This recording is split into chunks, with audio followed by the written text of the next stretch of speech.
Susan David é uma psicóloga que eu já mencionei em outros vídeos que fala sobre o conceito de agilidade emocional. O que acontece? Nós somos seres emocionais. Nós temos reações às coisas que acontecem e a gente precisa aprender que as nossas emoções, elas são absolutamente naturais. Qual é o grande problema? Quando elas são desproporcionais à situação. O que ela sugere? Ao invés de a gente simplesmente negar as nossas emoções, por exemplo, eu tenho medo de algumas coisas, eu fico com raiva quando acontecem algumas coisas, ao invés de a gente simplesmente rejeitar as emoções, a gente precisa, na verdade, aceitá-las. E aceitar não significa agir de forma desmedida e agir simplesmente sob um descontrole emocional, mas a gente precisa compreender de onde vêm as nossas emoções. Muitas vezes, por exemplo, um ataque de raiva, ele pode ser derivado de situações de estresse prolongadas, ele pode ser derivado de frustrações. E aí, por exemplo, se eu não me dou conta disso, eu me deixo levar por uma situação em que eu pedi alguma coisa para alguém fazer no ambiente de trabalho, ou alguém me olhou de uma determinada maneira e eu achei que foi uma provocação, e aí eu reajo desproporcionalmente por conta de coisas que eu não estou resolvendo.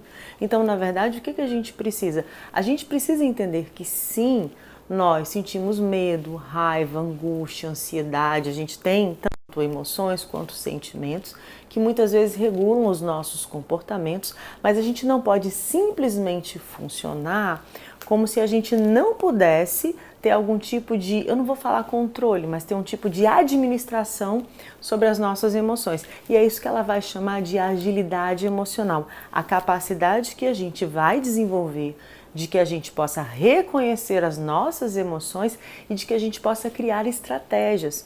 Eu falei no último vídeo que a gente trabalha em cooperação uns com os outros. Se a gente deixa simplesmente com que as nossas emoções elas ultrapassem aquilo que seria considerado adequado para um ambiente de trabalho, a gente cria uma série de conflitos que vão, além de atrapalhar o funcionamento, do nosso ambiente, elas vão também fazer com que eu me sinta desconfortável. Muitas vezes, se a gente se deixa levar por uma emoção, a gente tem um alívio imediato que cria algum tipo de problema, que cria sequelas e que muitas vezes faz com que nós nos sintamos culpados. Então, o ideal é que a gente possa estar consciente das nossas das nossas frustrações, a gente não vive sem elas, mas é importante, eu sempre lembro isso nos vídeos, a gente trabalhar o nosso autoconhecimento para que a gente use aquilo que a gente sabe a nosso respeito, não contra nós, mas a nosso favor.